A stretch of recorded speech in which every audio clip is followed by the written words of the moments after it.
Debates de conjuntura política e econômica.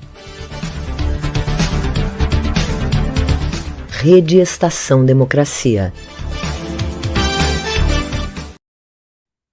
Boa noite a todas e todos. Estamos iniciando mais um debate de conjuntura econômica, transmitido ao vivo pela Rede Estação Democracia, juntamente com a Rede Soberania, Jornal Brasil de Fato RS, Rádio Com Pelotas, IBEP Brasil, Paradesporto TV, Jornal Já Porto Alegre, página da CUT RS, Rádio Ferrabras FM, Portal Litoral Norte RS, Facebook da TV Caxias, Jornal O Coletivo, Vale do Mampituba Rádio Web, Passo de Torres TV e Coalizão de Movimentos contra a Discriminação Social.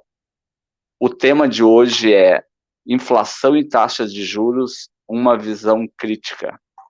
Está junto comigo aqui apresentando o colega Adalmir Marchetti, que é professor de Economia da PUC e também integrante do Comitê em Defesa da Democracia.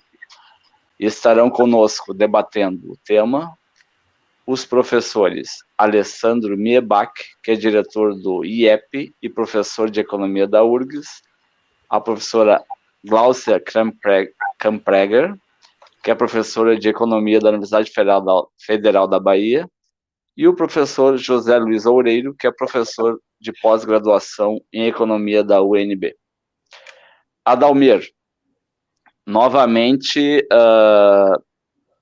como segundo o governo, né, para combater a inflação, tem-se usado a taxa básica de juros. Assim como já há algumas décadas, né, o Brasil adota essa política de aumento de juros, né, para combater a inflação, e temos visto que nos últimos tempos, né, essa política não tem dado resultado para combater a inflação, né, porque não necessariamente a inflação é de demanda, né, como se tenta mostrar nesses modelos utilizados, né, nessa política de metas de inflação, e então acaba gerando outros efeitos, inclusive fiscais, né? Então, Adalmir, como é que você avalia esse cenário atual? Eu gostaria que tu fizesse uma provocação inicial aos nossos convidados e aí depois retomamos as perguntas também. Se os internautas mandarem perguntas, também podemos fazer já nessa rodada inicial. Contigo, Adalmir. Seja bem-vindo. Tá sem som. Boa noite, Vonei, ao José Luiz Oureiro, ao Alessandro Miebach, à professora Glaucia Kampreger. Boa noite, né, às pessoas que estão nos acompanhando. Né? Antes de eu entrar, né, nessa questão que o Vonei me colocou, deixa eu chamar, né, digamos, colocar rapidamente aqui, né, as redes sociais que entram junto com a gente, né, na noite. Adalmir, pode ir direto aqui, eu já citei elas. Então, pode ir. Então, como o Vonei tinha chamado a atenção, né, o fenômeno da inflação está nos acompanhando, digamos, né, desde o ano passado. Esse é um fenômeno que tem características internacionais e que tem características, digamos, associado à economia brasileira. Do ponto de vista internacional, nós temos, né, o aumento do preço das commodities, que tem batido bastante, né, no preço dos alimentos. Os preços dos alimentos têm subido muito nos últimos meses, impactos bastante importantes, principalmente para a renda das famílias mais pobres, né, que são as que gastam o maior percentual da sua renda com alimentação. Mas um outro fator que também tem afetado a taxa de inflação no Brasil é justamente os chamados preços administrados, os preços que são controlados em boa medida pelo governo. Aí nós podemos citar os preços dos combustíveis, né? A Petrobras, a política de preço da Petrobras é estabelecida pelo governo federal, né? E nós também podemos relacionar os preços da energia elétrica, que tem subido bastante.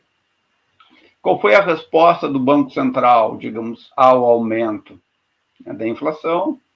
O Banco Central respondeu com um aumento, como diz assim, cavalar da taxa de juros. No ano passado, mais ou menos por essa época, a taxa a Selic, que é, né, a taxa de juros básica da economia, e depois, né, o Oreiro, o nosso, né, a Glaucia, o Alessandro podem conversar um pouquinho mais, explicar um pouquinho mais para os nossos ouvintes, né, algumas das coisas que eu vou falar aqui. Como é que o Banco Central fez? O Banco Central aumentou de 2% para 11,75%. E já prometeu mais 1% de aumento, pelo menos mais 1% de aumento na próxima reunião do Copom. Para a gente ter uma ideia, no mesmo período, né, os Estados Unidos passou a inflação, sua taxa de juros básica, de 0% na semana passada para 0,25%. Qual foi o resultado desse aumento cavalar da taxa de juros no Brasil? A gente tem, de um lado, né, a valorização do real.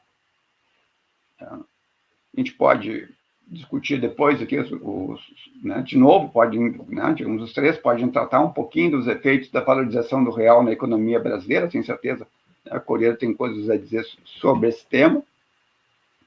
Mas também tem um efeito na inflação e a taxa de juros tem um efeito redistributivo bastante importante, né? Porque o aumento da inflação faz o quê? Redistribui renda, né, dos mais pobres para os mais ricos, né, do trabalho para o capital. Os trabalhadores têm menos capacidade de se defender da inflação. Né, o aumento da taxa de juros, por sua vez, né, distribui renda para os detentores das dívidas do governo, né, que são os mais ricos. Né? Para a gente ter uma ideia, 1% de aumento na taxa Selic representa, né, quase 3 bilhões de reais por mês que são transferidos para os detentores da dívida. Então, um efeito de redistributivo dessa combinação bastante perverso para a economia brasileira. Tá?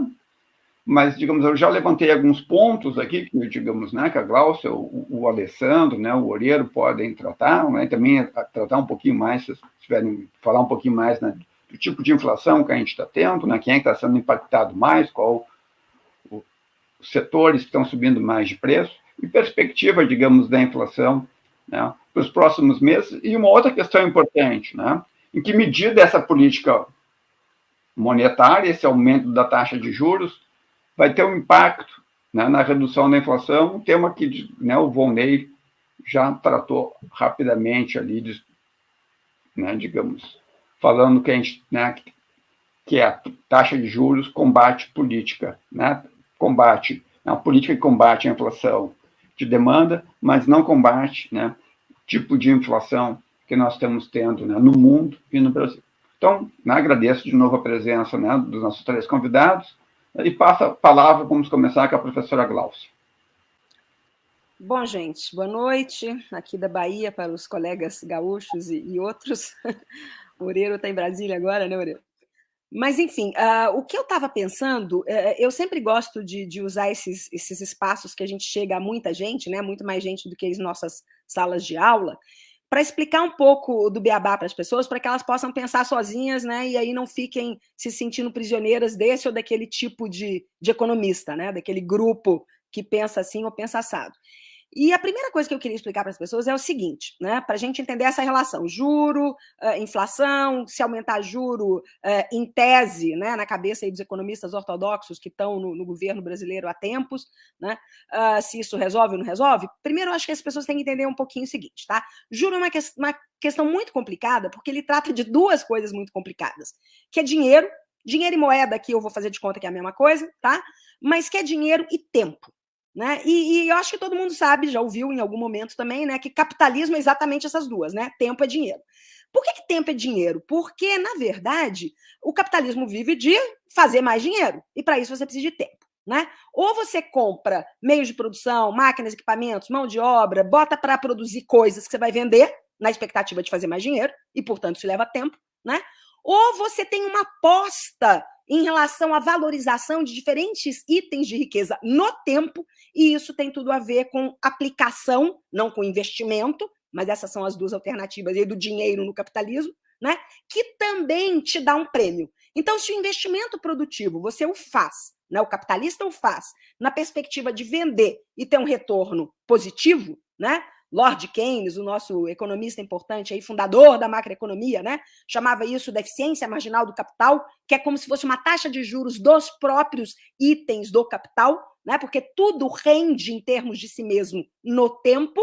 A expectativa é essa, né, com que aquilo que eu hoje necessitaria para fazer um óculos, tomara que amanhã dê para eu fazer 2 óculos. Né, eu estou tendo aí um retorno 100%, né, em cima dos recursos. Então, todos os bens que eu produzo, né, mesmo nessa linha produzir para vender, eu também tenho a mesma perspectiva, a mesma expectativa, né? Gerar um retorno positivo para mim. Muito bem, mas ou eu estou falando, então, de lucro do investimento produtivo, ou eu estou falando de juro dessa aplicação financeira. Eu não gosto nem de usar a mesma palavra. Eu insisto com os meus alunos, vamos deixar investimento, que é uma coisa realmente que tem peso, né? Aquilo que eu impacto os meus recursos ali, aquilo que os recursos vão ter que ficar um tempo sem serem mexidos, né? Eu comprei máquinas, eu aluguei um prédio, eu não posso nem descontratar da noite para o dia. Isso requer muita confiança, inclusive, da parte, né, dos investidores, dos capitalistas aí no caso. Muito bem, qual é que é a alternativa a isso? É a aplicação financeira. Mas eu também faço aplicação financeira na mesma perspectiva, né? De ter um retorno, né, para agora, né, desse cálculo do futuro para agora, e que tem tudo a ver com a coisa dos juros. Então, por que isso é muito importante? Porque a economia capitalista vive também desse jogo de expectativas, né? Ela não tem aí um planejamento central. Eu diria que a grande bronca do mundo hoje é essa, né? O que a gente está vendo nessa guerra agora? De repente, o americano fala, empresas, voltem para cá, e elas obedecem. Eu estou chocada com isso, né? Para além de você falar, todas as negociações aí de um determinado país que usam o nosso sistema internacional de pagamentos, tá fora. Né? Então, hoje em dia, a gente está vendo uma intervenção da política na economia num nível assim que eu nunca ouvi falar na minha vida e por sinal, está tendo efeitos aqui na nossa inflação também. Depois eu chego lá no Brasil. Mas, enfim, né? O que é importante para a gente entender? Que esse sistema que as decisões são tomadas de maneira individual, caótica, competitiva, ninguém combina nada com ninguém, essa coisa de adivinhar o que vai ser no futuro, e se eu vou ser bem-sucedido com o meu investimento produtivo, né? Ou com as minhas apostas várias sobre as rentabilidades futuras, né? Das minhas várias perspectivas, ou de colocar em máquinas e equipamentos, ou de colocar em título da dívida pública, né? Ou de comprar ações de tal empresa, isso, aquilo, outro, né? Isso nesse sistema tem um peso cavalar. Isso tudo é muito interessante, e a minha referência aqui é um economista que todo mundo devia ler, principalmente nesses períodos de crise, né? Lord Keynes, né? Por que o cara é muito relevante para isso? Porque ele está dizendo, olha, pensem bem a seriedade da complicação desse sistema, né?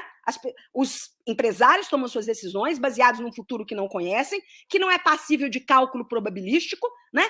E que, no limite, olha que interessante, aí já até tocando um pouco na questão da inflação, seria bom que se projetasse alguma inflação. Não é interessante que eu pense que os preços dos produtos que eu vou produzir como investimento, aquele que é muito custoso de fazer, aquele que exige um alto grau de otimismo da minha parte de fazer, né? Pensar que os preços amanhã podem decair.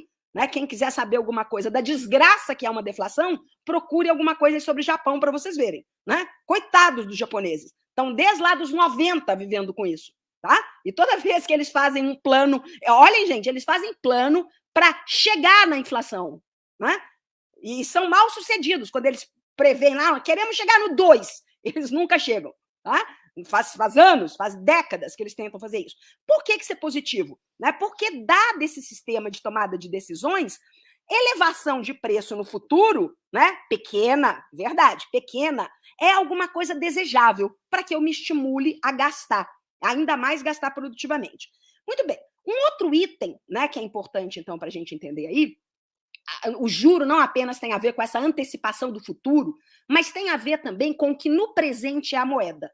Né? A moeda, o dinheiro, a moeda é um conjunto de funções que, se bem executadas, ela funciona como dinheiro, ok? Tudo pode funcionar como dinheiro. Laranja pode funcionar como dinheiro, abacaxi, ticket de ônibus, etc, etc, etc.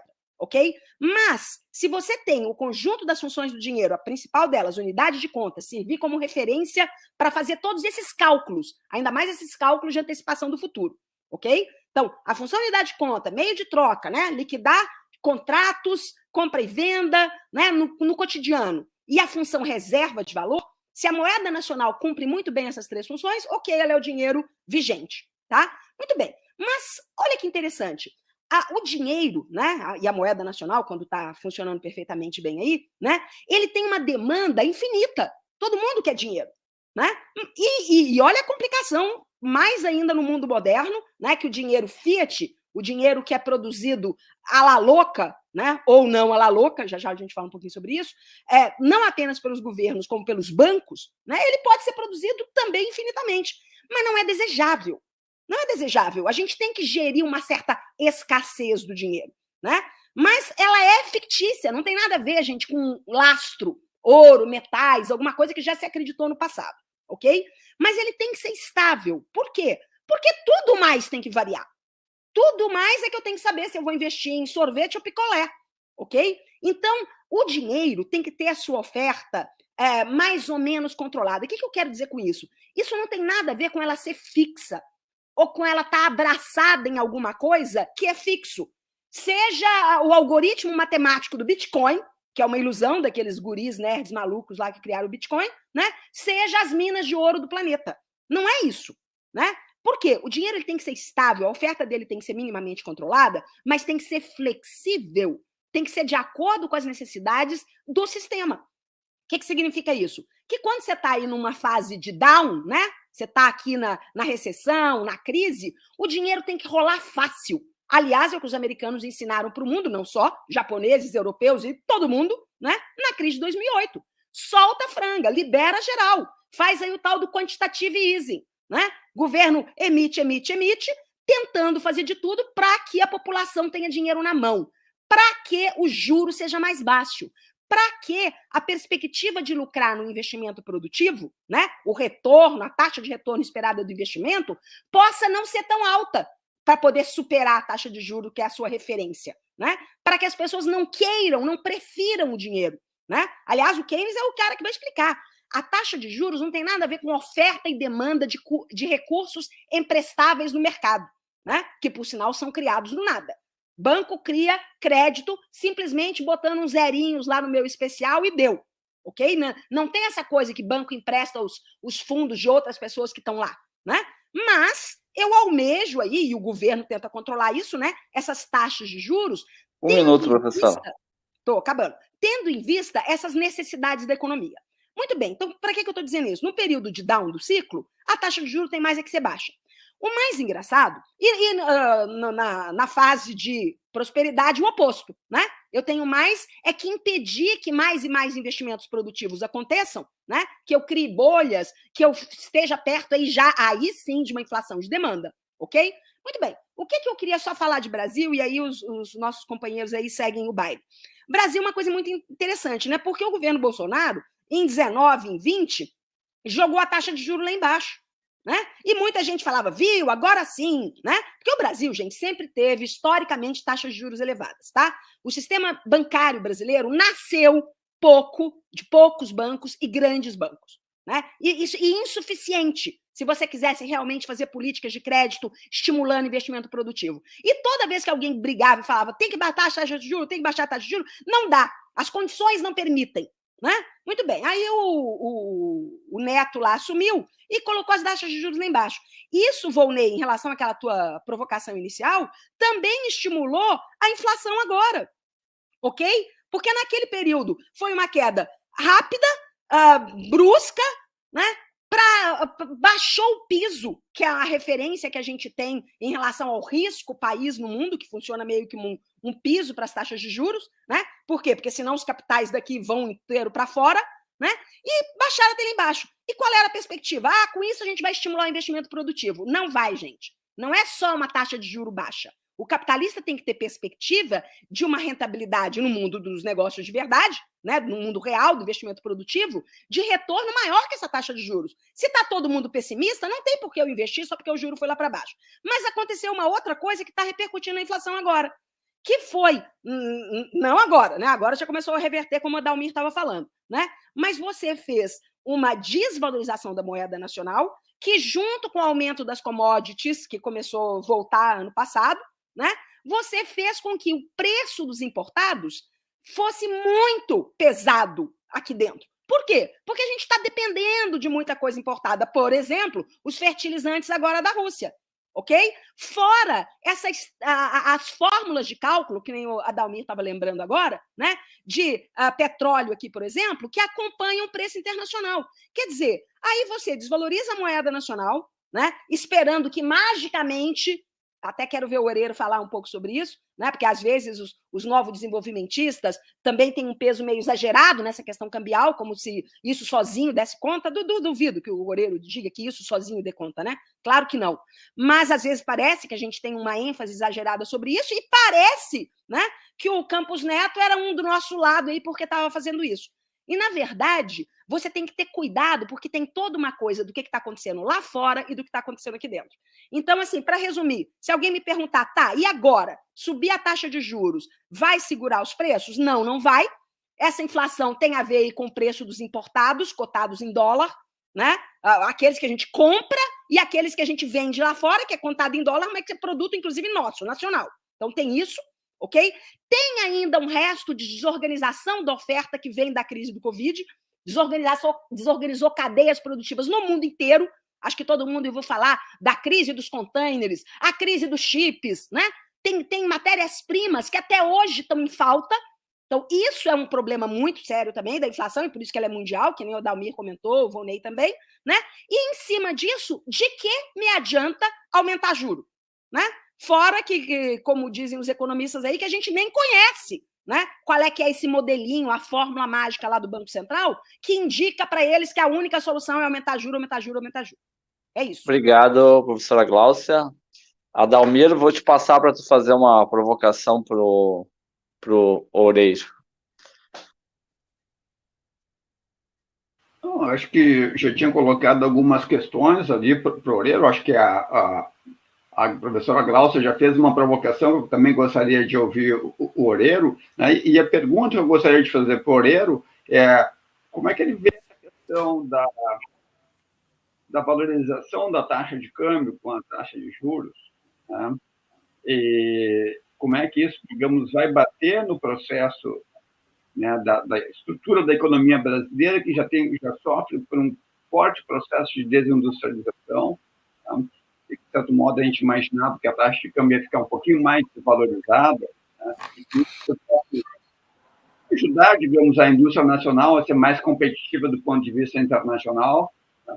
Mas a presente valorização, né, que eu acho que tem uma questão associada à inflação, mas também tem uma outra questão que é política. Nós temos a eleição esse ano, tá? E o Banco Central, que supostamente é independente, também está fazendo um papel aí, digamos, no jogo político, ao aumentar a taxa de juros, né, e trazer a taxa de câmbio, eu olhei agora, para R$ 4,75. Já está chegando próximo disso, né? Então, eu gostaria de ouvir o Oreiro aí, digamos, e ver o que ele está pensando sobre esses temas. Bom, obrigado, Adalmir. Antes de mais nada, boa noite a todas e todos que estão nos assistindo. Cumprimento aos colegas que estão participando deste webinário, né? Acho que é o termo correto para isso. Tá? Bom, na verdade são muitas questões. Eu vou começar respondendo rapidamente a relação entre câmbio e juros. Eu acho que há vamos dizer assim, um vício no raciocínio econômico brasileiro que coloca uma relação automática e inversa entre juros e câmbio. do tipo, se eu subir a taxa de juros, então o câmbio valoriza. Então, eu estava, inclusive, discutindo isso com o deputado Rodrigo Maia, num grupo que eu participo, que é o Fórum Direito Já, e ele veio com a história de que, não, mas ano passado, em 2020, na verdade, o Banco Central errou na mão, colocou a taxa de juros em 2%, e aí agora a gente está pagando o preço, porque isso gerou uma valorização muito forte, uma desvalorização muito forte da taxa de câmbio, tá? E isso gerou inflação. Esse é o raciocínio, né, vamos dizer assim, mainstream. Tá? E eu discordo do início ao fim. Em primeiro lugar, né, quando nós estamos falando de moedas de países que são exportadores de commodities, como é o caso do Brasil, como é o caso da África do Sul, como é o caso da Austrália, como é o caso da Nova Zelândia, como é o caso da Rússia, tá? A taxa de câmbio depende muito mais dos termos de troca, né? Portanto, dos preços das commodities. Então, quando o preço das commodities sobe, né, como é o que está acontecendo agora, né, no Brasil e no mundo, está aumentando o preço da soja, aumentando o preço do trigo, aumentando o preço do petróleo, etc. Então, por arbitragem internacional entre moedas, as moedas que são identificadas como money commodity, não commodity money, mas money commodity, ou seja, cujo valor, pelas convenções dos mercados financeiros, está atrelado ao valor das commodities que esses países exportam, essas moedas se valorizam. É isso que está acontecendo agora. Tem nada a ver com o diferencial de juros. O juro já tinha começado a aumentar lá atrás, em março de 2021, e a taxa de câmbio passou 11 meses, né, acima de 5,20 reais por dólar. Quer dizer, se vocês observarem, a taxa de câmbio só começou a cair depois da crise da Ucrânia, depois da guerra da Ucrânia. Não foi porque o Banco Central começou a ajustar os juros, ele já tinha feito uma elevação significativa da taxa de juros antes do dia 24 de fevereiro de 2022, que foi o dia que a Rússia invadiu a Ucrânia. Tá? No entanto, né, o dólar só começou a se desvalorizar frente ao real nos últimos 10 dias. Hoje ele fechou a 4,74. Quer dizer, o que é isso? Isso é simplesmente a explosão do preço das commodities. Né? O Brasil é um país exportador de petróleo, temos que lembrar disso, a gente exporta petróleo cru, a gente exporta, nós exportamos soja, nós exportamos minério de ferro, né? Nós também exportamos alguma coisa de trigo, a gente exporta carne, ok? Então, tudo isso está melhorando os termos de troca da economia brasileira e os mercados entendem que, nessas condições, o real tem que se valorizar frente às outras moedas e, particularmente, frente ao dólar.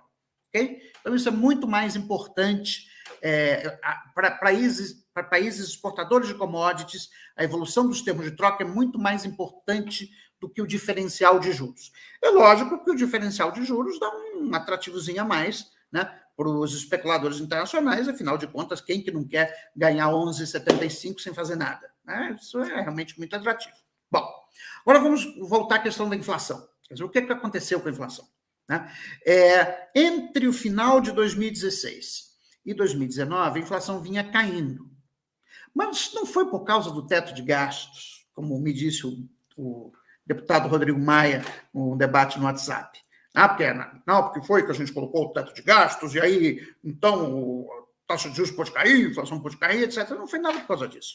Foi porque a economia brasileira sai da pior recessão desde 1980, com uma taxa de crescimento média de 1,5% ao ano, que foi de 2017 a 2019, né, que pega os 2 anos do governo Temer e o primeiro ano do governo Bolsonaro, que é uma taxa de crescimento 60% abaixo da média histórica de crescimento da economia brasileira de 1980 a 2014. Ou seja, a economia brasileira sai da recessão e entra numa situação de estagnação econômica. Nós ainda não recuperamos o PIB de 2013. Então, são 10 anos de estagnação. Bom, com 10 anos de estagnação, o mercado de trabalho vira Mariupol, né, para usar uma expressão que está bem cristalina para todos e todas neste momento. Tá? Então, o que nós vimos? Nós vimos a taxa de desemprego se manter em 2 dígitos desde 2016, ela fica acima de 10%, quer dizer, ela chegou a 14% em 2016, depois caiu um pouquinho, mas ela tem ficado aí em torno de 12%, depois com a pandemia subiu novamente para 14%, caiu um pouco, tal, mas uma taxa de desemprego muito alta. Depois, os empregos que foram criados foram empregos, na sua maioria, informais ou por conta própria, com salários mais baixos. Né? Então, tudo isso fez com que a inflação brasileira caísse até 2020, né, quando começa a pandemia, e o Banco Central, simplesmente seguindo o protocolo do regime de metas de inflação, foi reduzindo a taxa de juros. Nós estávamos com uma taxa de juros no início de 2020, acho que em 6% ou 6,5% nominal. Bom, aí veio a pandemia. Quando veio a pandemia, a economia mundial parou por 3 meses, o Brasil incluso. Né? Devo lembrar que em abril de 2020, o preço do petróleo no mercado futuro ficou negativo. Negativo. Tá? Então, a pandemia jogou inicialmente uma enorme pressão deflacionária. Quer dizer, o receio no mundo era de que, devido à pandemia, a gente entrasse numa deflação. O que os bancos centrais fizeram? Bom, os bancos centrais dos Estados Unidos e da Europa já estavam com taxas de juros abaixo de 0, no caso da Europa, e muito próximo de 0, no caso dos Estados Unidos, mantiveram isso e fizeram mais do chamado quantitative easing, do afrouxamento quantitativo. Tá? Bom, o Brasil ele entra na pandemia com uma taxa nominal de juros de 6%.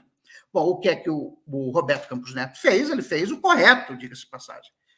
Não é porque ele fosse novo desenvolvimentista, coisa nenhuma. Ele simplesmente estava seguindo o protocolo do regime de metas de inflação. Quando se olhava o núcleo de inflação, ou seja, que exclui alimentos e energia, quer dizer, nós estávamos com uma inflação no primeiro semestre de 2020 abaixo de 2% ao ano.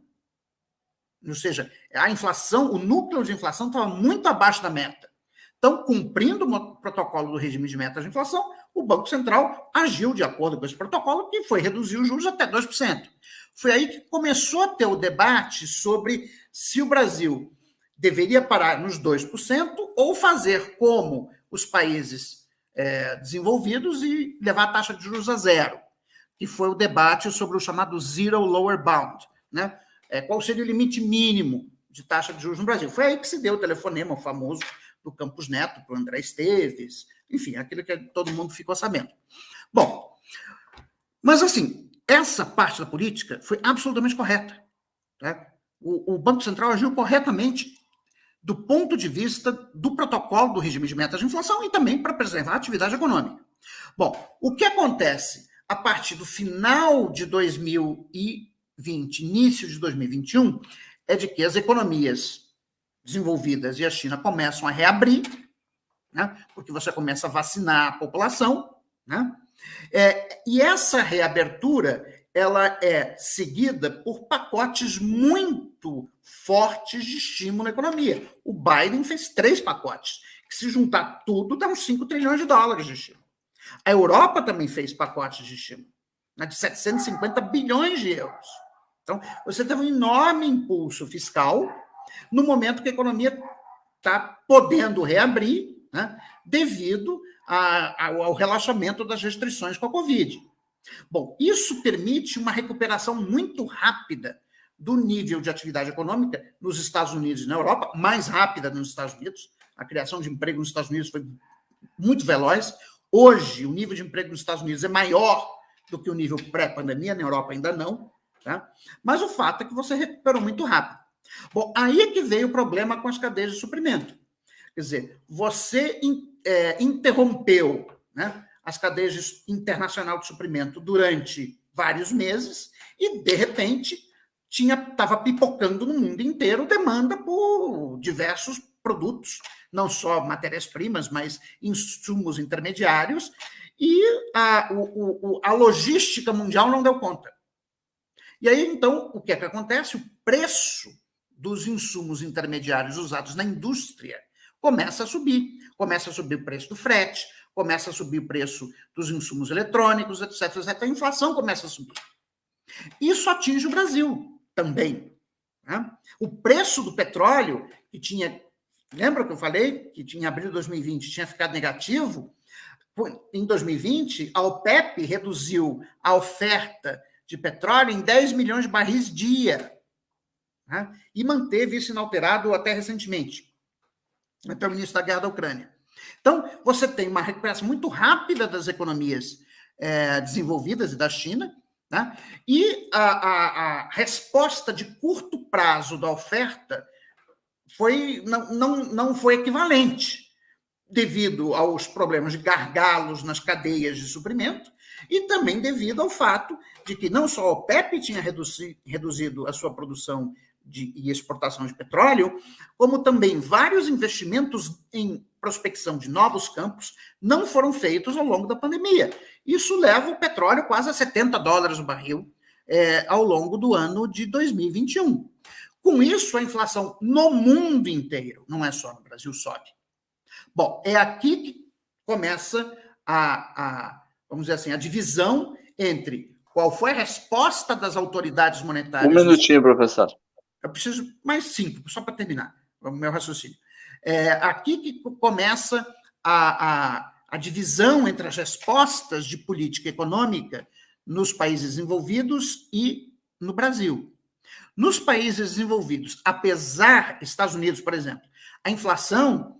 ela fechou o ano de 2021 em 7%.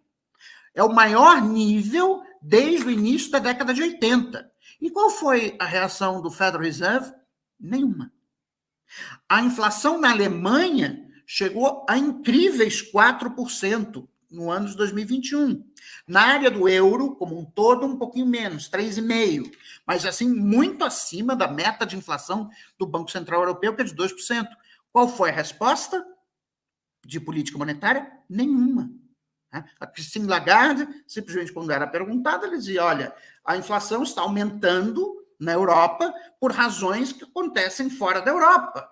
Portanto, se eu aumentar a taxa de juros, eu não vou baixar o preço do barril de petróleo e nem vou fazer com que as cadeias mundiais de suprimento sejam restabelecidas. Mas nós não. Nós começamos a elevar a taxa de juros em março de 2021, e foi rápido. Chegamos de 2% a quase 10% já no final de 2021 e continuamos aumentando, estamos agora em 11,75%.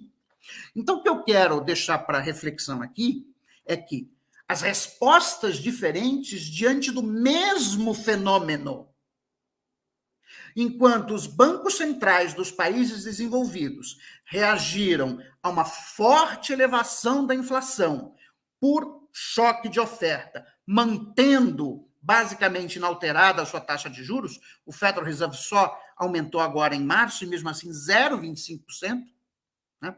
O Brasil foi na contramão do que os bancos centrais dos países desenvolvidos fizeram. Fez um enorme aperto monetário. A questão é, por quê? Se a teoria econômica é a mesma, a teoria, né, do regime de metas de inflação é a mesma, exatamente a mesma. Então, se países que adotam o mesmo referencial teórico são defrontados com a mesma situação, deveriam, por necessidade lógica, reagir exatamente da mesma forma. Mas não foi isso que aconteceu. E a razão, eu acho que é a que o Adalmir apontou. Tem uma questão de economia política. Quando cada 1 ponto percentual que você aumenta a Selic, você gera um fluxo de pagamentos de juros em 12 meses de 32 bilhões de reais. Quem está recebendo isso? Bom, eu estou recebendo, eu sou rentista, confesso. Tá? Eu tenho lá os meus investimentos, são atrelados à Selic, realmente eu estou ganhando mais dinheiro.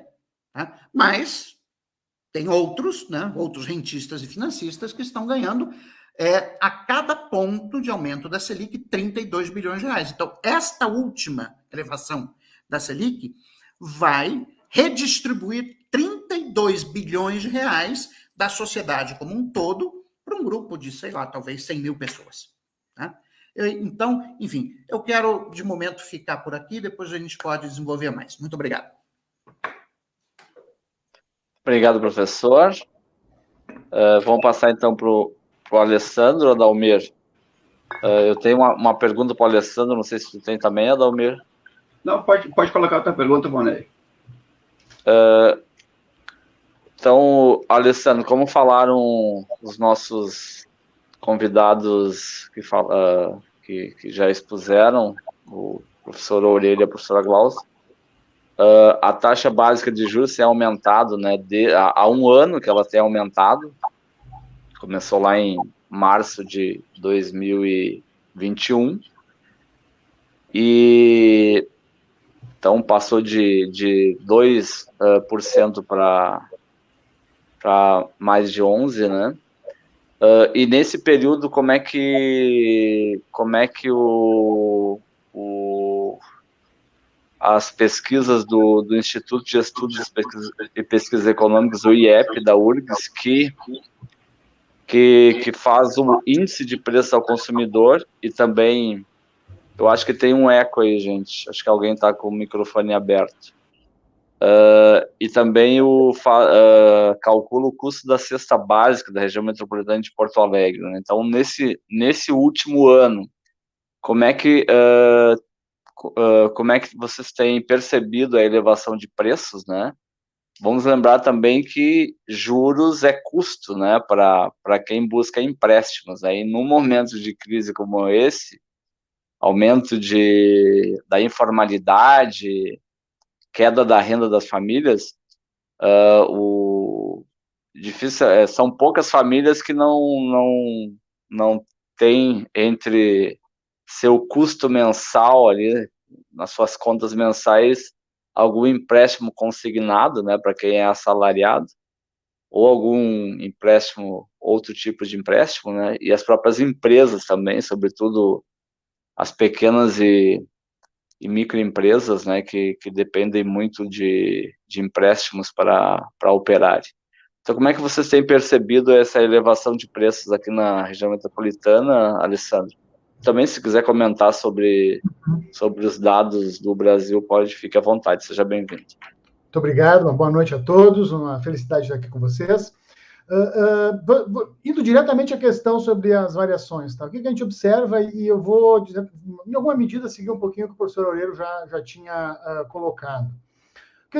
O fenômeno fundamental é que a gente está num processo de continuidade de choques, começa na pandemia e prosseguem agora com a situação da Ucrânia, né? O que a gente constata nos dados é para além do mero crescimento da inflação, então a gente pode colocar que nos últimos 12 meses em Porto Alegre a inflação cresceu 11,12%, enquanto que eu tenho aqui o dado do Brasil, nos últimos 12 meses, em torno de 16%, desde o início da pandemia deu em torno de 16%. O que a gente constata os profundos efeitos distributivos que estão ocorrendo com base nesse processo de elevação inflacionária. Então, uma coisa que eu acho que é importante a gente ter em mente é, quando a gente desagrega os indicadores de inflação, o que a gente percebe? A gente percebe que dentro dessa média de variação de preço, a gente tem determinados conjuntos de bens que têm um comportamento diferenciado. Então, nos últimos 2 anos, desde 2020, no terceiro mês de março de 2020 até agora, quanto que a inflação no Brasil foi 16%, os alimentos eles cresceram 25%. Então, os efeitos disso, linha do que o professor Aurélio comentou, né? Para quem não está protegido pela renda, pelo acesso ao mercado financeiro, não detém riqueza, o que a gente observa é um efeito regressivo muito pronunciado. Então, ao longo desse período, os mais pobres ficaram mais pobres. Em Porto Alegre, nos últimos 12 meses, a gente tem a estimativa da cesta básica do IEP, ela totalizou 17%. Ou seja, os alimentos, eles de fato, eles estão encarecendo muito. São os relatos que a gente vê ao longo desses últimos 2 anos, né?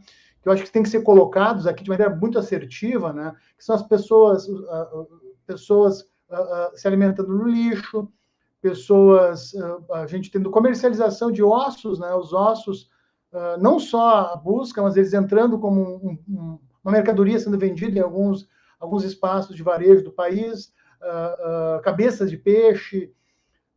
Isso apareceu ao longo do período várias notícias, várias informações sobre esse tipo de situação que é a tradução desse processo. Tá? Então, a gente observa isso. Junto com isso, um outro elemento interessante para considerar é que esse processo inflacionário que a gente assiste desde o início da pandemia, eu reitero que é um processo que vem desde o início da pandemia, a gente constata também uma mudança em alguns setores. Né? Então, o setor de serviços, ele assistiu uma perda relativa, comparando com outros preços, muito pronunciada. A gente sabe que o setor de serviços é intensivo em mão de obra, né? E o setor de serviços não conseguiu repor isso. Quando a gente olha o gráfico, se pegar desde 2018, tu vai ver que eles, em geral, seguem acompanhando, e esses preços eles têm trajetórias divergentes, né, a partir da pandemia. Então, os efeitos regressivos desse processo eles são bastante salientes, bastante relevantes. E aí eu queria colocar uma coisa, dentro desses processos, que eu acho que a gente está mapeando, é evidente, alguns analistas vão priorizar a questão dos juros, tem a questão das commodities, essencialmente tem essa questão do mecanismo da transmissão via mercado de câmbio.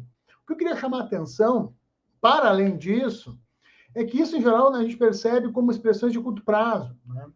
A gente percebe isso como, agora saiu o PCA, a prévia do IPCA, 0,95%, mas o fundamental, na minha concepção, para a gente ter claro, a gente tem um processo de elevação de preços que é global.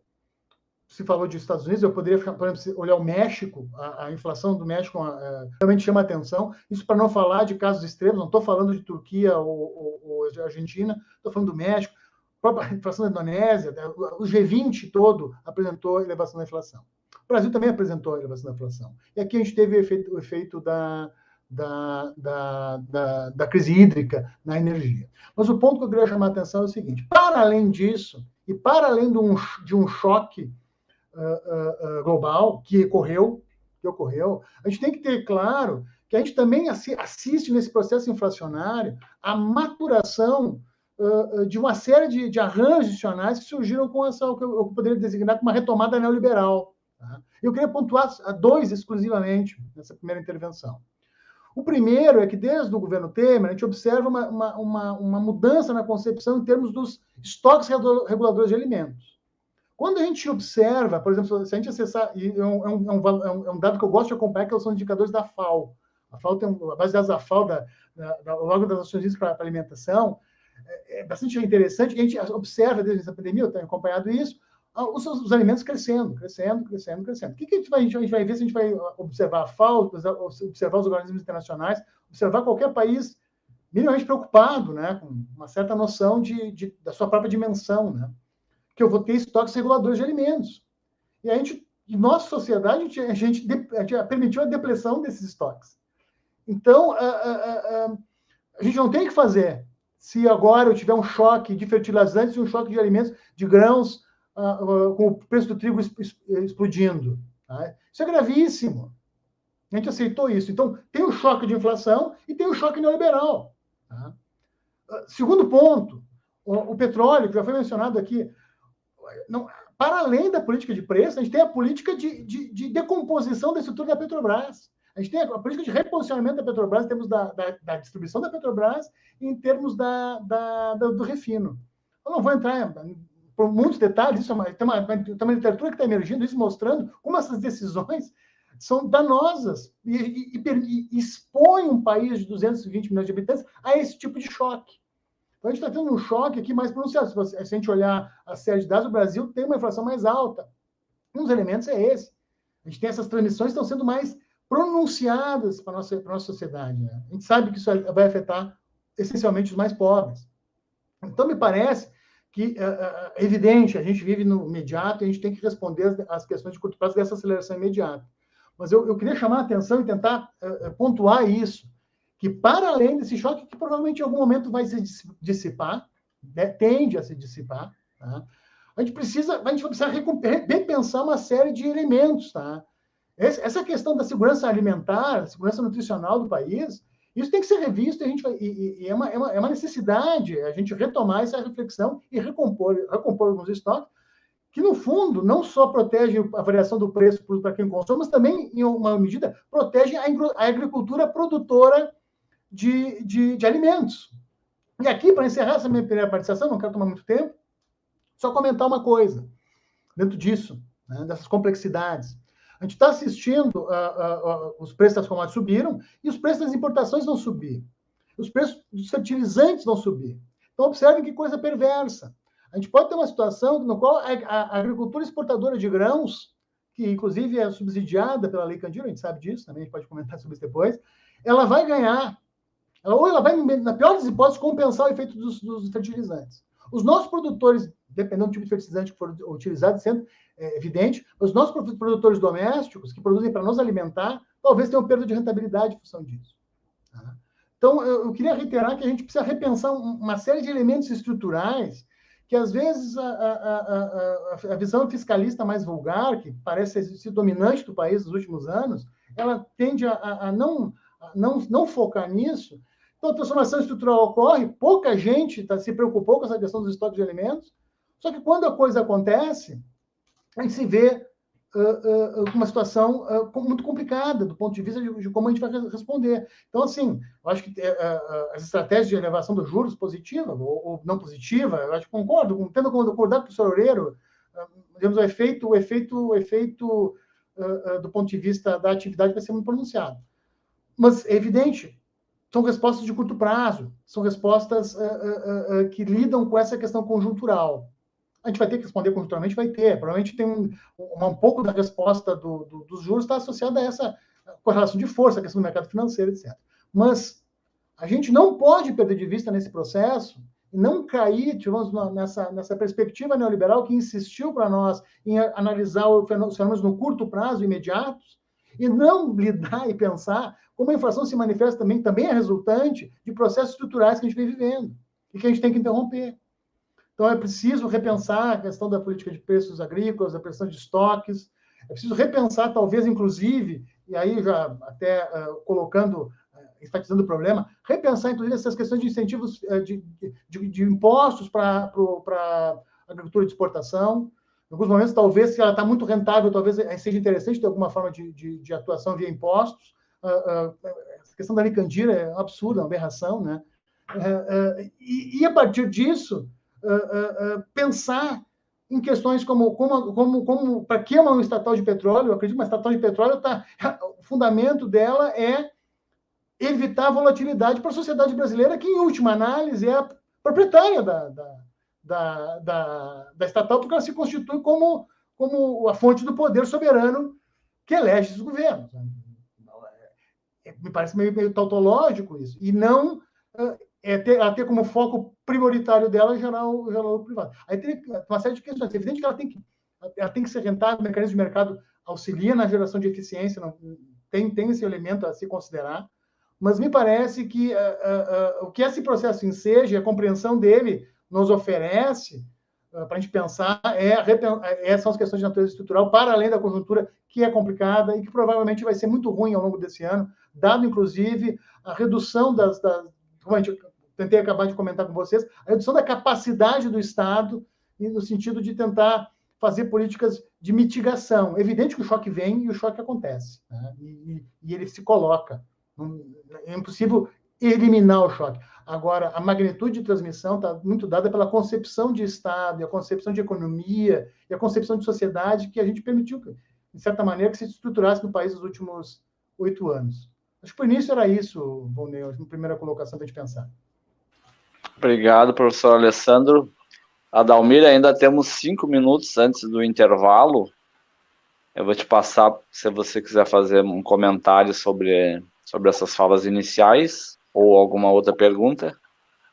E se passar para um dos nossos convidados, vai ter que ser bem breve, porque temos que fazer um intervalo obrigatório agora às 19 horas. Eu gostaria de fazer um comentário a partir das falas, né, dos nossos convidados, e que reflete uma questão importante, digamos, né? Como a inflação e né, que a gente está vendo agora, ela reflete né, coisas que aconteceram a partir de 2014, 2015. Né? Então, assim,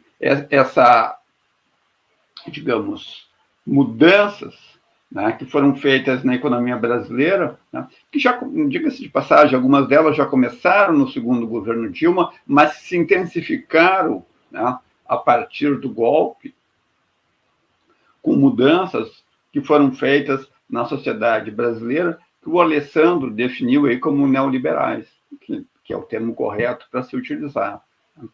E uma dessas mudanças, que é bastante importante, né, foram as mudanças referentes às questões associadas ao trabalho. Né? Tiveram um impacto muito grande em termos de rendimento dos trabalhadores. Eu, como sou professor, o que eu ensino em sala de aula são como é que se mede, né, as diferentes medidas da economia, da inflação, desemprego, PIB. Né? E uma coisa muito interessante que aconteceu, e eu tenho acompanhado ao longo do tempo, né, em 2013 e 2014, o salário médio na economia brasileira era muito próximo ao PIB per capita. Estava muito próximo. O salário médio e o PIB per capita na economia brasileira eram muito próximos. Né? Hoje, o salário médio na economia brasileira representa um pouquinho mais de 60% do PIB. Né? O que significa isso? Uma enorme transferência de renda, né, do trabalho para o capital. Tá? A taxa de juros, né, elevação da taxa de juros, como o Moreira também apontou, também vai nesse sentido, transferência de renda, né, do resto da sociedade para os detentores de títulos do governo. Né? O Moreira já tem um pouquinho de títulos, nós não sabemos qual é o volume de títulos da carteira dele, né? Mas eu diria que o setor financeiro, né, e os mesmos estrangeiros devem ter uma quantidade de títulos muito superior a que o Moreira tem. Né? Então, novamente, a gente tem uma transferência de renda, né, digamos, para os endinheirados. Né? A política de preços da Petrobras também significa isso. Né? Uma transferência de renda do resto da sociedade, tá, para os donos da Petrobras, que incluem, né, o próprio governo federal, mas inclui, né, de novo, né, os grandes endinheirados brasileiros e também os proprietários estrangeiros da Petrobras, como a BlackRock, que é uma das grandes, né, investidoras mundiais, né, dos fundos mais ricos do mundo. Então, digamos, nós tivemos, né, uma política institucional, e se a gente quiser entender melhor, né, o governo Bolsonaro e o governo Temer, né, se nós tirarmos, digamos, né, o discurso ideológico, né, as brincadeiras, isso aqui, a gente tem uma política, né, de transferência de renda na sociedade brasileira, né, que vai em direção, né, dos mais pobres para os mais ricos. Né? E é claro que isso tem impactos, né, no tipo de país que a gente está construindo.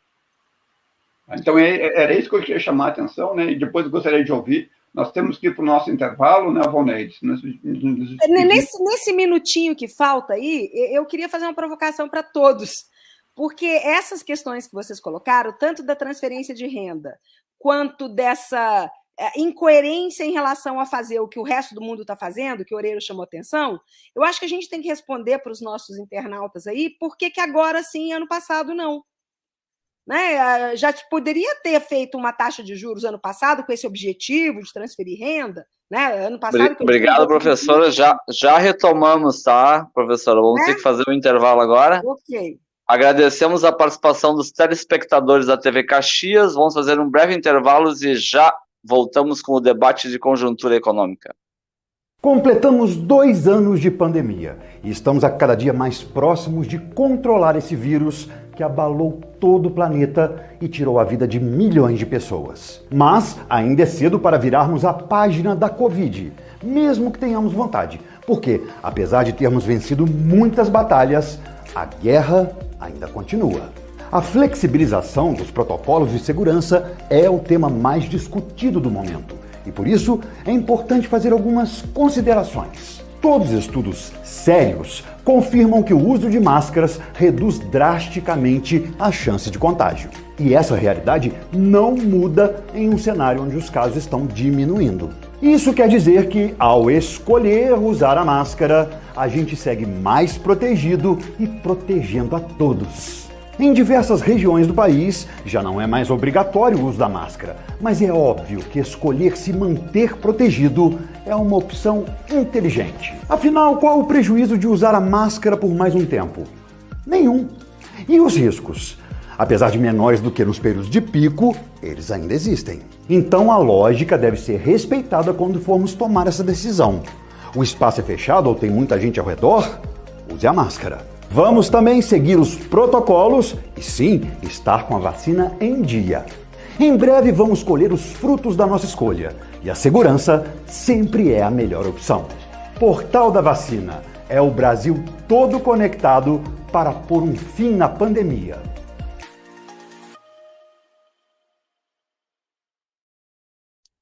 Voltamos com o nosso debate de conjuntura econômica, com a participação dos professores Alessandro Miebach, da URGS, Glaucia Campreger, da Universidade Federal da Bahia, e José Luiz Oureiro, da Universidade de Brasília. Professora Glaucia, vou passar a palavra para ti, para retomar novamente, mas vamos colocar um pouquinho de divergência aqui nesse debate, Adalmir. Será que temos alguma divergência entre as nossas diferentes correntes do pensamento econômico? Não divergência, mas umas certas ênfases.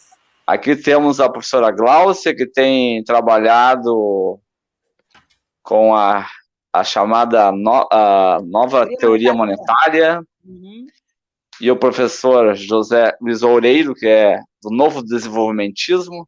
Então, professora Glaucia, vou passar para ti aí. Então, agora, nessa nova rodada, vamos fazer umas falas de 5 minutos, tá? Para a gente ter umas mais rodadas, tá bom? Tá. A questão que eu estava levantando é que gostei bastante aí das ponderações todas, o Alessandro trazer essas questões estruturais, né? Essa coisa da desorganização dos nossos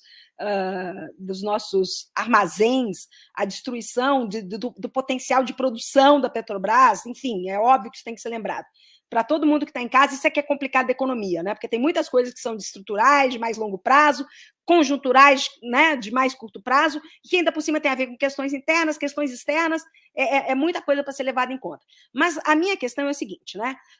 O Oureiro dizia, pois é, o que acontece que até recentemente eles estavam até seguindo o movimento internacional, né? Seja a questão mais teórica aí da coisa das metas de inflação, seja o que todo mundo estava fazendo lá fora mesmo, né? Então a gente tinha espaço para reduzir os juros e reduzimos. A minha questão é por que tanto? Né? Por que tanto? Por que tão rápido? Por que abaixo das condições aí de medidas de risco país e tal? Né? Eu acho que essa é uma questão, sim. E para mim, a gente não leva tão a sério o que significa essa desindustrialização recente da economia brasileira. Então, uma medida que levou a desvalorização do real para além do que se esperava, porque, num certo sentido, eu acredito que eles queriam isso. Queriam e estavam dizendo, tá vendo? Agora a gente consegue reduzir juros porque nós estamos fazendo tudo direitinho e está sendo permitido. Diferente do que a Dilma, por exemplo, tentou fazer na marra, né? E por que agora eles estão subindo? Porque na projeção deles era para o PIB estar crescendo, lembram, né? Pegava aí os últimos semestres do ano passado e projetaram para 22. Tá, então com a economia crescendo, aí sim a inflação pode ser alguma coisa prejudicial, então justificaria um crescimento da taxa de juros. Esse é o discurso por trás. Ainda assim, a pergunta do Oureiro se mantém. Ok, né? Por que agora eles estão fazendo o contrário do que o resto do mundo está fazendo? Tá. Só que o que eu estou querendo chamar a atenção para vocês? Não adianta a gente dizer que é porque tem uma transferência de renda para os endinheirados, os mais endinheirados do que o Oureiro, ok? Né? Que tem muitas aplicações. Claro, isso também, mas se é isso, por que agora? Né? Então não explica essa virada de posição. Para mim, a virada de posição se explica pelo que eles mesmos dizem, ok? Não, porque ano passado a gente ainda não estava, em 2020 a gente estava ali no auge da crise do Covid, 2021 começa uma recuperação, eles supõem que a gente já está em céu de brigadeiro esse ano, Aí, quando saem os resultados dos PIBs trimestrais, que a gente vê que não é tão assim, né? Então, começa a ficar mais absurdo, né? Mas, se não é essa a justificativa deles, o que é então? E a outra coisa que eu queria colocar, que eu acho que é uma loucura, e está no nível dessas questões estruturais também que o Alessandro estava falando. O que acontece com uma teoria de meta de inflação, que inclusive se justifica, porque quando eu anuncio a meta, eu organizo a sociedade em função daquilo, né? Como é que eu não anuncio qual é que é o meu cálculo? Qual é o meu modelo? Por que isso continua sob segredo? Para mim é outra coisa que é incoerente, mas não é incoerente só no governo Bolsonaro, né? O que acontece é que o Banco Central, mesmo quando não era tão independente, mas já era, né? Já era independente de fato, o que acontece que a gente não pode ter acesso a esses cálculos? Isso eu acho que, além de ser bastante democrático, né, faz parte do espírito aí da regra. Por fim, a última coisa que eu queria colocar é que, para mim, para além do peso dos importados, que são muito significativos em muitos setores da economia brasileira hoje, tá? Para além disso, tem uma coisa mesmo que o empresariado, desde o Temer, e aí com o Bolsonaro mais ainda, está recuperando margem. E uma coisa que a gente se esquece é que, historicamente, a inflação brasileira, mesmo quando era mais, né, dos 2 dígitos para cima, né, ela tem esse componente de markup, do poder dos grandes, né, organizados, de fazer preço. Então, olha, é a finaleira do governo Bolsonaro. Primeiro teve o problema da desorganização produtiva da época do Covid, né? E juntando aí o último ano do governo Bolsonaro, vamos recuperar as nossas margens mesmo, porque sabe-se lá o que vem pela frente e se vier um novo governo petista, né? Então, para mim, esse é o motivo da inflação. Obviamente, fazer política monetária e jogar o juro para cima não resolve, mas eu queria que vocês me ajudassem a entender qual é que é a lógica. Bom, que esse governo não tem nada de lógico e é errático o tempo inteiro, a gente sabe, né? Mas o que acontece com a justificativa que eles têm dado e quais são mesmo... Não, o que a gente faria se fôssemos nós, né? Recuperar estoques reguladores, sem dúvida, capacidade de investimento da Petrobras e outras tantas empresas, sem dúvida, né? Se a gente fosse... inclusive, Oreiro, uma para ti. Se a gente quer, inclusive, mexer no câmbio, dado que o câmbio tem todos esses condicionamentos que você estava falando, mais externos do que internos, como é que a gente pode fazer aquele câmbio industrializante, né, que os desenvolvimentistas tanto perseguem? Obrigado, professora Gláucia. Antes de passar para o professor Oreiro, temos uma pergunta aqui, Adalmir. O regime de metas de inflação, né, foi criado em 1999 e ele busca, né, como o próprio nome diz, atingir metas de inflação, né, com variação de juros. E aqui temos a pergunta do Luiz Alberto de Vargas. Se o Banco Central não tem compromisso com sustentar, ele pergunta, né, se não deveria ter também como meta taxas de crescimento econômico, professor Oreiro. Agora tem. Bom, vamos lá, são várias coisas, né? Vamos começar com o que aconteceu com a taxa de câmbio no Brasil quando teve a pandemia, tá? No início de 2020, a taxa de câmbio nominal, dólar, real, estava em torno de 4,10. Né? Quando teve a pandemia, lógico que quando há um evento dessa natureza, há um aumento da percepção de incerteza a nível mundial, então é evidente que há uma demanda por liquidez, que no caso significa as moedas, a moeda, no caso de reserva internacional, que é o dólar. Tá? Isso levou a taxa de câmbio para mais de 5. Tá? Agora, tem um elemento que eu costumo chamar de custo Bolsonaro nessa desvalorização cambial. Né? Assim, o Brasil é hoje um pária internacional, por conta da nossa política de conservação do meio ambiente, que é vista como um desastre. Tá? E isso foi particularmente muito forte em 2020 e 2021. Depois, as declarações estapafúrdias, seja do ex-ministro de Relações Exteriores, seja do próprio Bolsonaro, contra o nosso principal parceiro comercial. E, por fim, a incerteza política, que dia sim e outro também, o Bolsonaro produzia, dizendo que ia fechar o Congresso Nacional, que ia fazer isso, que ia fazer aquilo, teve desfile de tanque velho passando pelo Palácio do Planalto, tudo isso gera incerteza. E incerteza tem preço. Isso é a base da teoria da preferência pela liquidez do Keynes.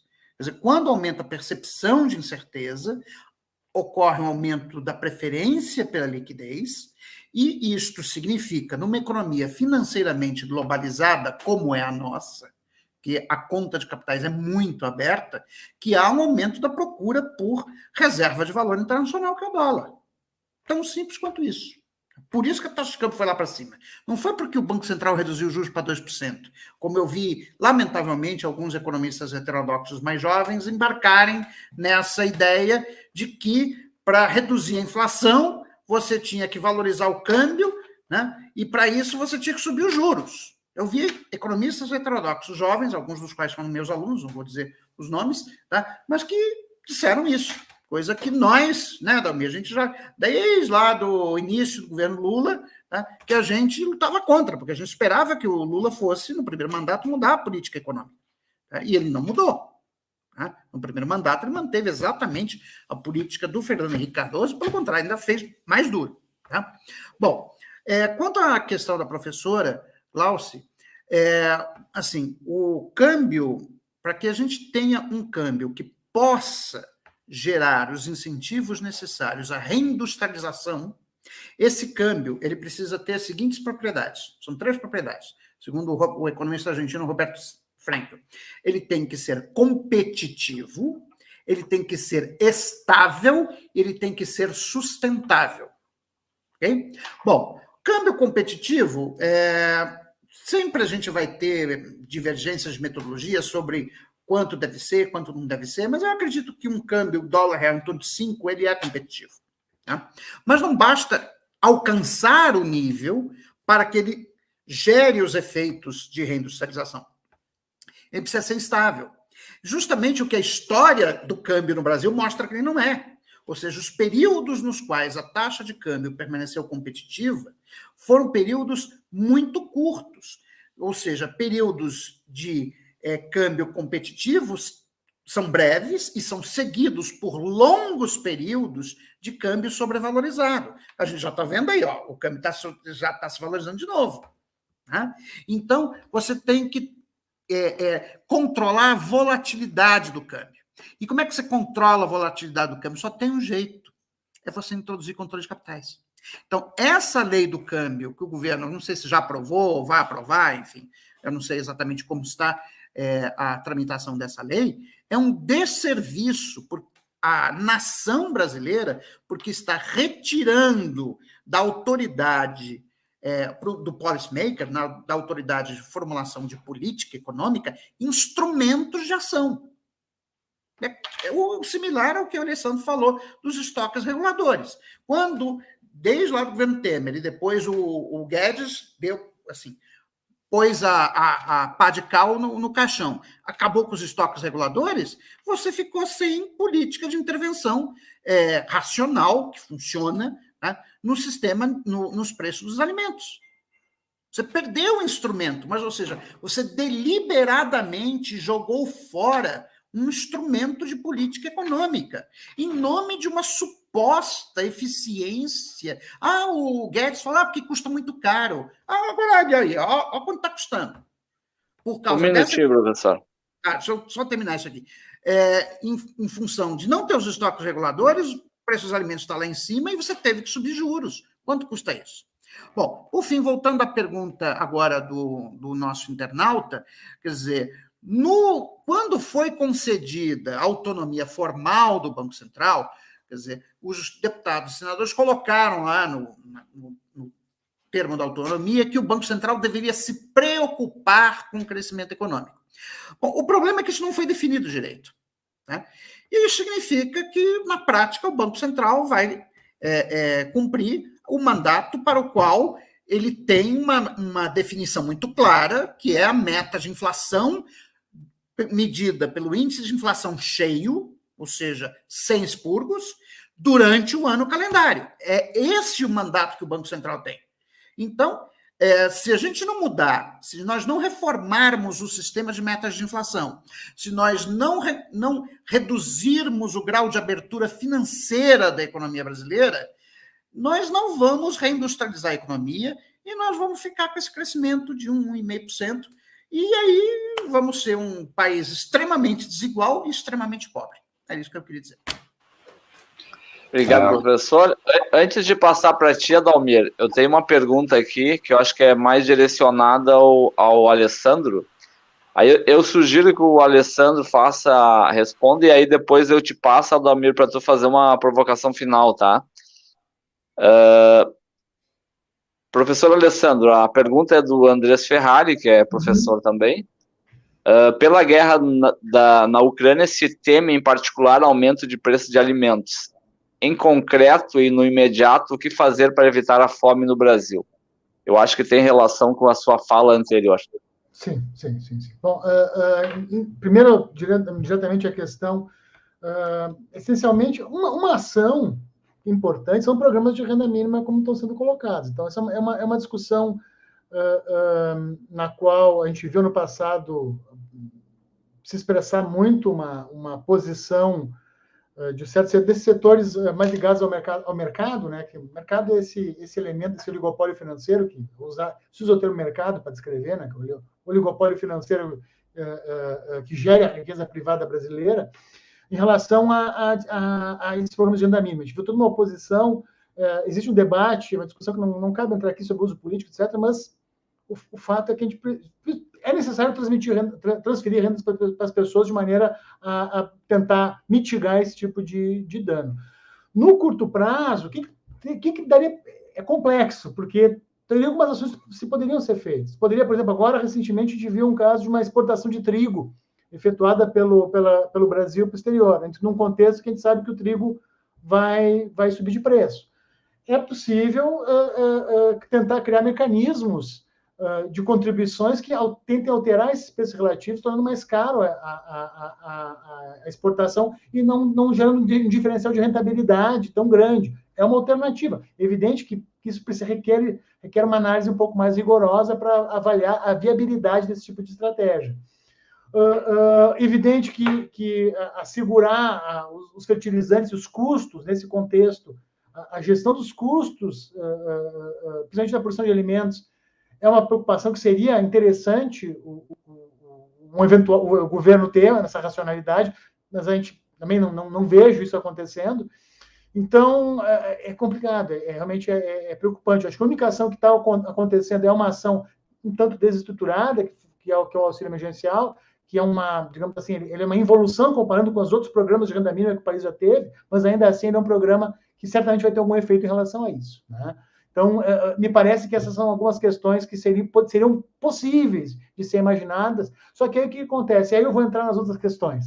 Aí o problema, e eu acho que o problema tanto dessa questão do Banco Central, que já foi comentada aqui, essa questão de política monetária, o problema é a concepção. É a concepção que a gente tem, enquanto país, né? Principalmente a concepção que está dirigindo, assim, ou concebendo as estratégias do país nos últimos anos. Então, o ponto é, essas hipóteses que foram levantadas não vão acontecer. Por quê? Porque a concepção não é essa, né? Então, se a gente se lembrar, em 2019, a gente teve uma redução da meta de inflação, em 2019, para 13,5%. E isso talvez explique um pouco essa estratégia de baixar os juros assim que foi possível, de maneira a enquadrar com essas novas metas que foram impostas em 2019. Tá? Existe um elemento que a gente não pode perder de vista, que é a crença. E aí eu vou usar um termo que eu acho que me parece, assim, talvez seja um termo forte, mas me parece que pode ser consistente para a conjuntura que a gente vive, que é de certo fanatismo, que é uma falta de preocupação com a realidade, um exagero de crença. Então, a crença nesse tipo de concepção pode influenciar nessa conduta, e influenciar no sentido que eu não deva tomar medidas que mitiguem esse tipo de impacto social. Tá? E eu friso para quem está nos assistindo, isso aí são coisas que ecoam a grande fome na Irlanda, tá? Na qual o parlamento britânico, em 1840, tinha discussões nas quais a lei da oferta e demanda deveria operar enquanto graçava a praga do caruncho na Irlanda, da batata na Irlanda, que gerou uma migração em massa e uma grande fome. E a gente está, de certa maneira, que nessa conexão de ideias, retomando, em alguma medida, esse tipo de visão. Então, me parece que essas estratégias elas estão limitadas pela concepção. Uma concepção que o Adalmir colocou está aí. Um minutinho, professor. E permanece. Para fechar, a questão do Banco Central, em linha com o professor Loureiro comentou, só ia acrescentar o seguinte: a gente tem uma fantasia que essas propostas são propostas que nos vão deixar iguais aos Estados Unidos. Né? Sempre uma fantasia. Tá? O ponto que o professor Loureiro colocou é isso: a lei brasileira fala em controlar preços. A lei americana é de 1913, o Federal Reserve Act, e ela foi reformada em 1977. O que diz a lei de 1977? E é fácil fazer isso, que eu estou na internet, eu pude acessar a lei dos Estados Unidos. Ela diz que eu tenho que assegurar crescimento, estabilidade de preço e juro baixo no longo prazo. Ou seja, comercializam para nós que a gente vai ter a gente vai fazer uma conversão institucional para o padrão norte-americano. A gente pode discutir se é bom ou ruim, mas sequer isso é entregue. As pessoas não têm que ter clareza disso. Não nos entregam a política ou a concepção na qual eu vou compatibilizar crescimento, estabilidade de preços e juros moderados. Não nos entregaram isso. Nos entregaram uma única preocupação nesse controle de preços, na qual está subjacente a preservação da riqueza privada. Então, essas são questões assim que às vezes a gente passa batido porque a gente não, ao acompanhar o debate da mídia corporativa, a gente não observa esse tipo de nuance. Obrigado, professor Alessandro. Adalmir, vou te passar para uma breve fala e uma provocação, e aí vamos para a parte final, aí vamos ter mais uns 2 minutinhos para cada convidado. Vou te passar, Adalmir. Não, gostaria de primeiro, vai ser minha última intervenção, então agradecer, né, a presença aqui, né, a fala da Gláucia, do Loureiro e do Alessandro, acho que foram bastante interessantes, né, e levantaram bastante questões, né, muito mais questões como inicialmente nós que tínhamos pensado esse tema, né, Ronei. Mas deixa eu, digamos, a gente conversou, né, foram bastante questões de médio e longo prazo que impactam a taxa de inflação no Brasil. Agora, deixa eu ver se eu perguntar para a gente voltar aqui para essa questão do tema da inflação, que é um tema bastante importante, né, para o dia a dia das pessoas. Tá? Então, deixa eu perguntar, digamos, uma pergunta, digamos, que é claro que eu falar do futuro é sempre uma questão complicada. O que vocês acham, o que vai acontecer com a taxa de inflação aí nos próximos meses, né? Na visão de vocês? Tem alguma possibilidade da taxa vai permanecer elevada, vai cair, vai cair pouco? Né? Como é que vocês enxergam isso? Adalmir, vou aproveitar, como eles vão fazer a intervenção final, também vou fazer uma pequena provocação. Em relação ao tema, né, que é taxa de juros e inflação, o que podemos esperar também dos nossos presidenciáveis, sobretudo os mais progressistas de esquerda, né, como Lula, Ciro Gomes, a tal da terceira via, os demais não divergem muito, né, da política econômica atual. Mas o que vocês esperam, sobretudo em relação ao Banco Central, né? O Banco Central praticamente se tornou independente, né? O que vocês esperam de um possível governo Lula, se as pesquisas eleitorais se confirmarem, né? Em relação, sobretudo, ao Banco Central. Vamos começar pode ser o Alessandro agora? Que não começou nenhuma rodada ainda. 3 minutinhos. Tá, joia. Então, agradeço o convite, sempre uma alegria estar aqui, muito bom estar com o professor Glaucio e o professor Loureiro, a gente aprende bastante, muito obrigado pela companhia nessa noite. Eu queria pontuar o seguinte, em termos de expectativas, tá? A minha expectativa é que a inflação, acho que ela não vai acelerar, mas ela vai continuar elevada, tá? E eu acho que ela me parece, assim, os sinais são que ela vai ter um potencial regressivo bastante pronunciado. Estou muito preocupado com os alimentos, tá? Eu friso que os preços, os sinais que vêm da FAO e toda essa questão em termos das fertilizantes e dos grãos A minha preocupação é com os preços dos alimentos. O combustível também certamente vai ter um impacto. A gente tem um impacto hoje que a gente não percebe. A gente escuta muitas pessoas falarem, e hoje em dia a gente se esquece que o combustível, a gasolina, virou insumo produtivo. Antes ela era usada no transporte dos proprietários de automóvel, né? Hoje em dia não. Hoje em dia a gente tem um conjunto de trabalhadores nas motocicletas, nas entregas e nos aplicativos, para as quais a gasolina é um insumo importante, tem um efeito também relevante nessa dimensão. Então, me parece que essa dinâmica ela tende a prosseguir, a depender essencialmente de uma especulação, né, que é a trajetória do conflito. Mas me parece que a preocupação que a gente pode ter com grãos grãos e fertilizantes talvez até seja mais preocupante, ou requer uma atenção maior do que os combustíveis que tradicionalmente a gente tem atenção. Em relação ao eventual governo progressista no próximo ciclo, o que me parece, assim, em relação ao Banco Central, tá? Eu acho que não vai ter espaço, e acho que vários dos desenvolvimentos que a gente tem assistido, do ponto de vista político, eles estão sinalizando um certo compromisso com um arranjo institucional recebido. Apenas eu tenho operado com essa expectativa. Então, o eventual vitória, o arranjo institucional recebido, principalmente nesse tipo de configuração, me parece que está dado, tá? Não vai ser alterado. Evidente que a gestão de ativos públicos, de estatais, é uma outra discussão, mas o arranjo recebido do Banco Central me parece de pouca probabilidade de mudança. Porém, eu acho que tem uma possibilidade que é uma janela de oportunidade que talvez possa ser pensada.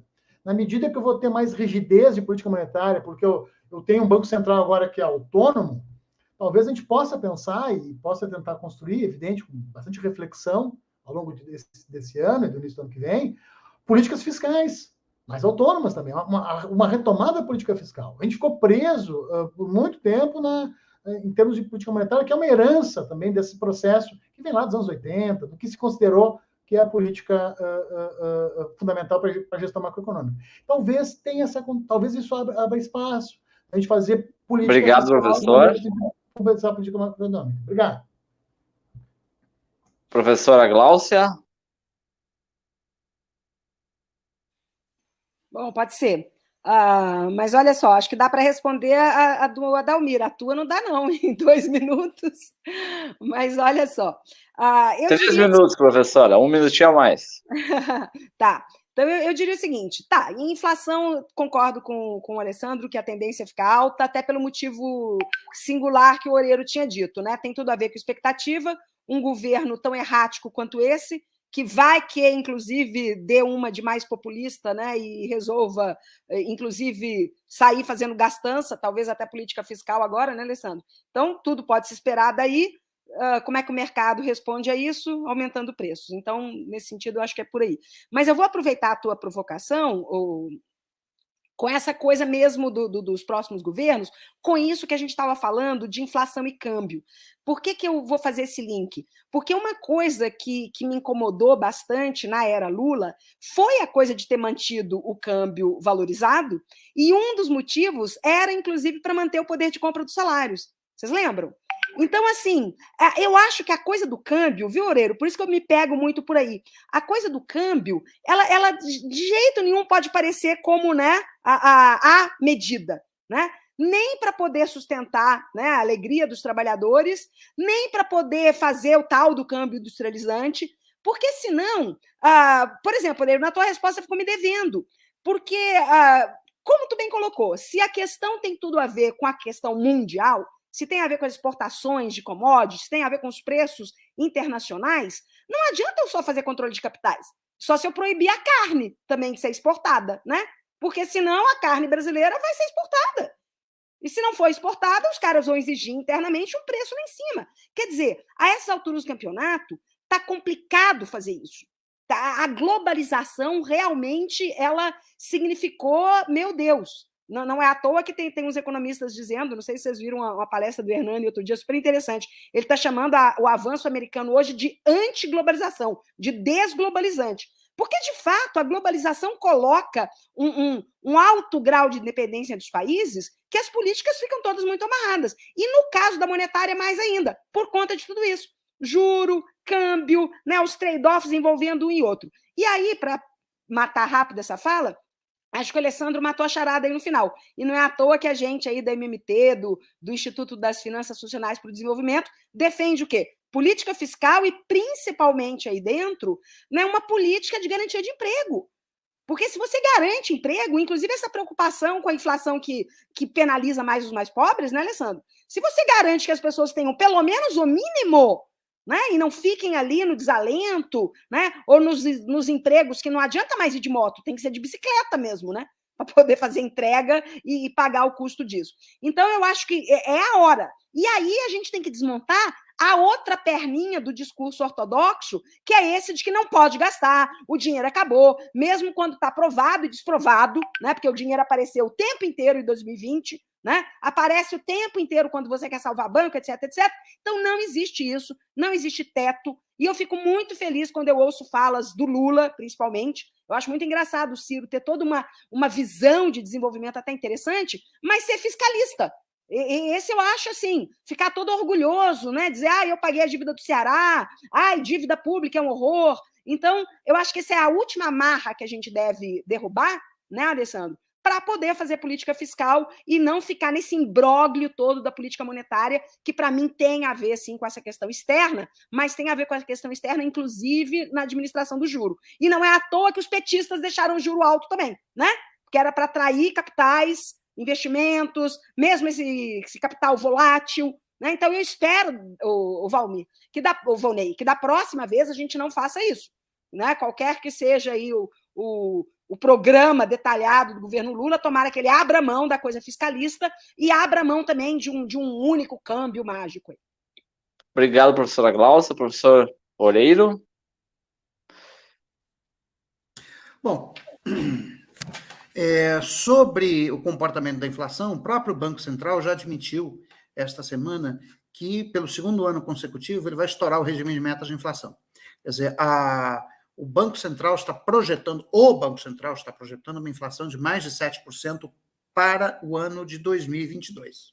Né? Se o próprio Banco Central está projetando isso, eu aposto com vocês que a inflação vai ficar mais próxima de 10 do que de 7. Ou seja, vai ser uma inflação muito parecida com a de 2021, tá? O que praticamente sepulta qualquer chance do Bolsonaro ser reeleito presidente da República. Essa é a boa notícia.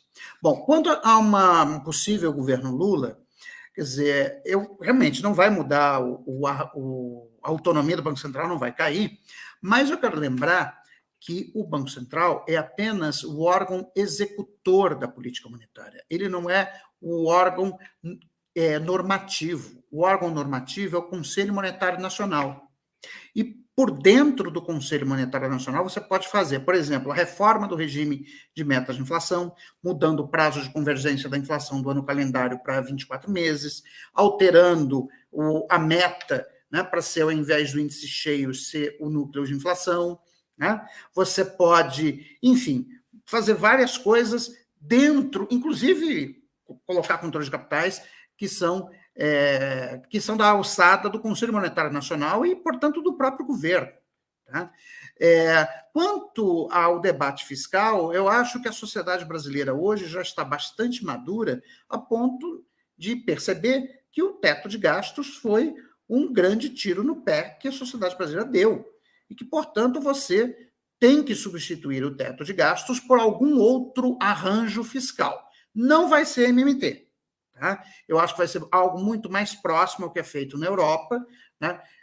Que é uma meta de resultado primário estrutural, ou seja, ajustado pelo ciclo econômico. Tá?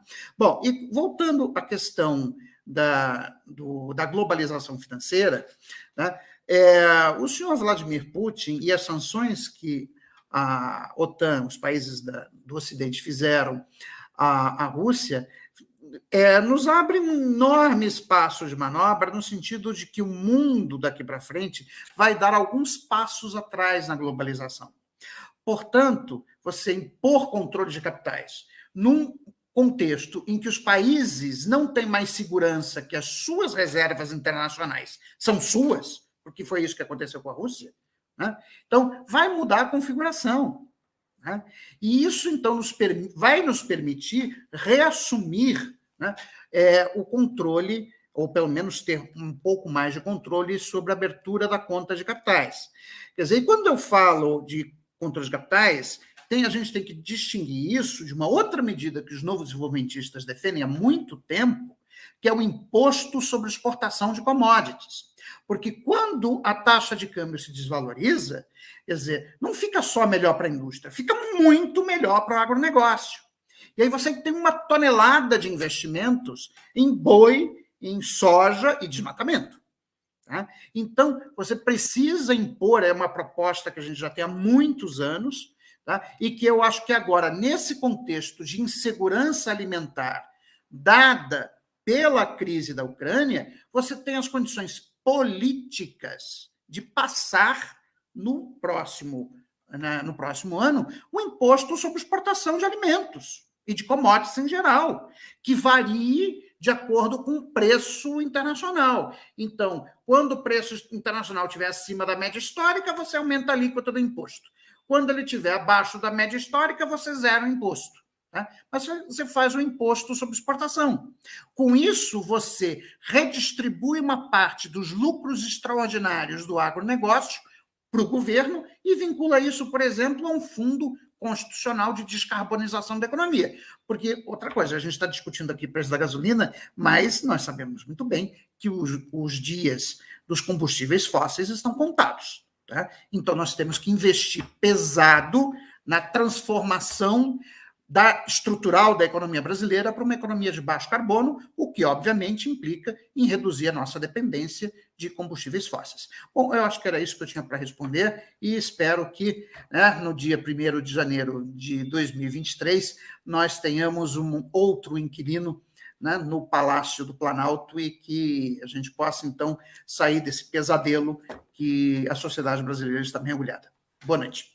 Obrigado, professor. Adalmir, vou te passar 1 minutinho aí para uma despedida. Despedir aqui da Gláucia, do Oreiro e do Alessandro. Acho que foram falas muito interessantes, tá? E que nos fazem pensar aqui, né, não só sobre a inflação, né, mas levantaram questões importantes, acho, para a gente pensar, né, o futuro do Brasil. E das mudanças, né, estruturais e bastante importantes que o novo, né, digamos, o novo inquilino, né, como o Moreira chamou a atenção, vai ter que adotar se a gente quiser colocar de volta esse país, né, numa trilha que vai gerar maior crescimento econômico, com distribuição de renda, né, e construção de um futuro melhor, né, para os jovens. Esse é um ponto importante, né, digamos. Eu sempre falo com meus alunos, né, digamos, a minha geração está passando, vocês, digamos, têm que, né, retomar a reconstrução. Você está com pressa de morrer, não? Você está com pressa de morrer? Você está com pressa de morrer? Não, estou aqui incomodando eles, olha. Falando nisso, Adalmir, fazemos um apelo a todos os jovens, né, que completarão há 16 anos até o dia da eleição, que façam o título, né? Isso. Temos muitos jovens ainda a fazer e esperamos que mais ainda ajudem para... Qualquer um menos da besta do Apocalipse. Que ajudem a derrubar esse genocida. Então, agradecemos a participação dos professores Alessandro Miebach, Gláucia Campreger e José Luiz Oreiro. Agradecemos também a participação através de comentários do Andrés Ferrari, Dara Souza, Elias Santos, Gisela Guiar, Luiz Alberto de Vargas. O debate de conjuntura econômica tem na técnica Babiton Leão e Gilmar Santos e produção e apresentação Adalmir Marchetti e Volney Piccolotto. Voltamos na próxima sexta-feira com um novo debate de conjuntura. Obrigada pelo convite, pessoal. Tchau, tchau. Boa noite. Até mais. Tchau. Semana.